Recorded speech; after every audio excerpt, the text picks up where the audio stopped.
और इसलिए वो वहाँ से भागने का प्लान बनाते हैं। लेकिन माफिया गुंडे वहाँ पर आकर गोवन को ही बॉस बोलने लग जाते हैं, क्योंकि वो भी उसकी तरह ताकतवर बनना चाहते थे और इसलिए बोलते हैं कि आप हमारे बॉस बन जाइए।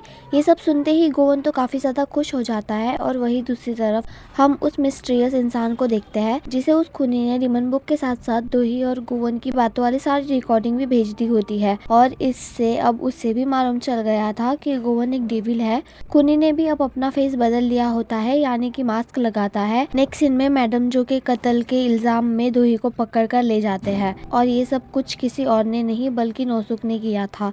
वो काफ़ी खुश हो रहा होता है। फिर सीयू भी पुलिस स्टेशन में दोही से मिलने के लिए आता है और उसे बोलता है कि तुम चिंता मत करो, क्योंकि इनके पास कोई सबूत नहीं है कि तुमने मैडम जो को मारा है। बिना सबूत के ये तुम्हारा कुछ भी नहीं बिगाड़ सकते, बस मुझ पर भरोसा रखो। वही हम मियोंग को देखते हैं जिसके पास खूनी का मैसेज आया हुआ होता है कि गोवन को खत्म करने की शुरुआत हो चुकी है। और यहाँ पर जैसे ही गोवन को ये पता चलता है कि दोही को पुलिस ने पकड़ लिया है तो वो भागता हुआ उसके पास उसे बचाने के लिए जाता है। लेकिन उससे पहले ही खूनी ने अपनी शक्ल चेंज कर ली थी। वो आकर गोवन के अंदर चाकू मार देता है और उसे बहुत ज्यादा मारने भी लग जाता है। और गोवन तो सिर्फ दोही का ही नाम ले रहा होता है, जिससे दोही को भी कुछ फील होने लग जाता है। लेकिन उसी टाइम पर मिस्टर पार्क भी वहाँ पर पहुँच जाते हैं और उस खूनी से गोवन को बचा लेते हैं और खूनी को मारने लग जाते हैं, जिससे कि उसका मास्क भी निकल जाता है और उसकी असली शक्ल वो लोग देख लेते हैं। मीडिया भी वहाँ पर पहुँच जाती है, लेकिन वो लोग तो गोवन को बचाने से ज्यादा वहाँ पर फोटोज ले रहे होते हैं। गोवन का तो बहुत ही ज्यादा खून बह चुका था और बेहोश भी हो जाता है और उसे उठाकर हॉस्पिटल लेकर जा रहे होते हैं। दूसरी तरफ दोही को भी ये बात मालूम चल जाती है और वो तो बहुत ही ज्यादा घबरा जाती है और गोवन के पास जाने की जिद करने लग जाती है, लेकिन वहाँ उसे कोई भी जाने नहीं दे रहा होता है।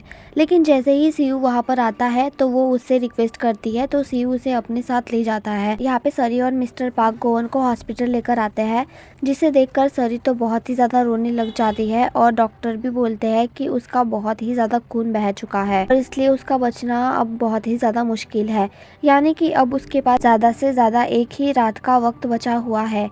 ये सुनते ही वो सब लोग रोने लग जाते हैं। जहाँ पर दोही भी पहुंच जाती है। दोही को देखते ही सरी तो सारा का सारा इल्जाम उसके ऊपर लगाने लग जाती है कि अगर आज वो नहीं होती तो गोवन अभी जिंदा होता।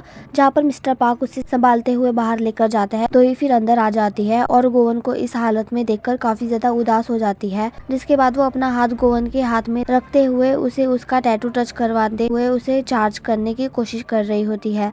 लेकिन जैसे ही वो देखती है कि गोवन तो उसकी बातों का कोई जवाब नहीं दे रहा, तो वो वहीं पर बैठकर रोने लग जाती है। लेकिन फिर हम देखते हैं कि धीरे धीरे उसकी पावर्स काम करने लग जाती है। जैसे ही फिर गोवन को होश आता है तो वो उल्टा दोही को छेड़ते हुए बोलता है कि तुम तो बहुत ही ज्यादा भारी हो। और दोही फिर उसे देखकर थोड़ा खुश हो जाती है और बोलती है कि थैंक गॉड तुम्हें होश आ गया।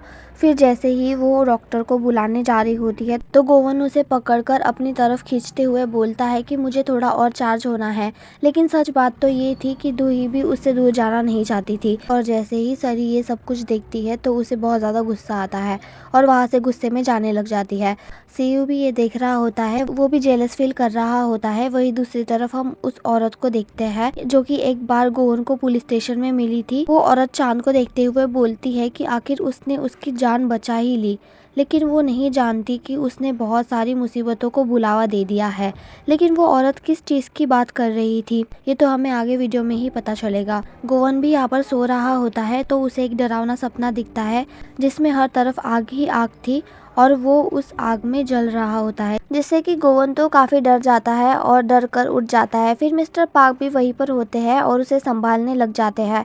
यहाँ पर दोही को भी पुलिस स्टेशन से बेल मिल जाती है, क्योंकि उसके खिलाफ कोई भी सबूत उन लोगों के पास नहीं था। हॉस्पिटल में इतने सारे फ्यूनरल वाले बुके देखकर गोवन को काफी गुस्सा आता है और बाहर जाकर बोलता है कि मैं अभी जिंदा हूँ। जहाँ पर माफिया गुंडे होते हैं और गोवन को जिंदा देखकर काफी ज्यादा खुश हो जाते हैं और साथ ही उससे पूछते हैं कि बॉस आखिरकार कौन है जिसने आपके साथ में ये सब कुछ किया, आप हमें बस उसका नाम बताइए, हम उसे जिंदा नहीं छोड़ेंगे। जिसके बाद गोवन उनको बोलता है कि आप सब मुझसे 5 मीटर की दूरी रखो और वो लोग नाप नाप कर उससे दूरी फिक्स करते हैं, जो कि काफी ज्यादा फनी लग रहा था। और जैसे ही दोही वहाँ पर पहुँचती है तो वो गुंडे उसे बॉस की वाइफ बोलकर और सैल्यूट करने लग जाते हैं और दोही को देखकर गोवन काफ़ी ज़्यादा खुश हो जाता है। लेकिन यहाँ पर सीयू को गोवन के साथ साथ दोही के ऊपर भी शक होने लग जाता है कि वो कुछ तो छुपा रही है। खूनी का भी यहाँ पर काफ़ी बुरा हाल होता है क्योंकि उसकी असली शक्ल गोवन ने जो देख ली थी, इसलिए उसे काफ़ी डर लग रहा था, जिससे कि वो पागल खूनी तो अपने आप को ही चोट पहुंचाने लग जाता है। वही नेक्स्ट सीन में गोवन चार्ज होने के बहाने से पहले तो दोही का हाथ पकड़कर लेट जाता है, लेकिन उसके बाद धीरे धीरे उससे गले लगाकर ही सो जाता है। अगली सुबह जैसे ही दोही की आँख खुलती है तो वो प्यार से गोवन को देख रही होती है और जैसे ही फिर गोवन की आंखें खुलती है तो दोही नॉर्मल हो जाती है और ऑफिस जाने के लिए तैयार हो जाती है, जहाँ गोवन भी नहीं सुनता और जबरदस्ती दोही के साथ साथ वो भी उसके ऑफिस पहुंच जाता है, क्योंकि ये दोनों ही जानते थे कि इनकी जान को खतरा है और अब इन दोनों को साथ में ही रहना पड़ेगा। वही दूसरी तरफ उस रिपोर्टर ने भी सबके सामने दोही वाली झूठी न्यूज़ फैलाने के लिए माफ़ी मांग ली होती है और ये सारी की सारी न्यूज़ दोही का स्टाफ देख रहा होता है, जिससे कि वो काफ़ी खुश हो जाते हैं कि दोही एकदम निर्दोष साबित हो चुकी है। जैसे ही फिर वो लोग सेलिब्रेट कर रहे होते हैं तो मिस्टर पार्क डरकर सीधा मिस शिन की गोद में ही बैठ जाते हैं और ये सब देखकर तो वहाँ सबके सब हंसने लग जाते हैं। दोही भी काफ़ी खुश होती है और सब जानते थे कि ये सब कुछ किसी और की वजह से नहीं बल्कि गोवन की वजह से हुआ है, इसलिए सब लोग उसे ही केक कट करने के लिए बोल रहे होते हैं और गोवन तो और भी ज़्यादा खुश हो जाता है क्योंकि उसके सामने उसका फेवरेट केक जो रखा हुआ था। लेकिन जैसे ही वो कैंडल बुझाने जाता है तो उसे वही वाला सपना दिखता है जिसमें वो जल रहा था। ये देखकर तो वो काफ़ी ज़्यादा डर जाता है और मिस्टर पार्क उसे बाहर ले जाकर उसे उसके सपने के बारे में पूछते हैं, जहाँ ये पता चलता है कि धीरे धीरे वो सच में इंसान बनता जा रहा है।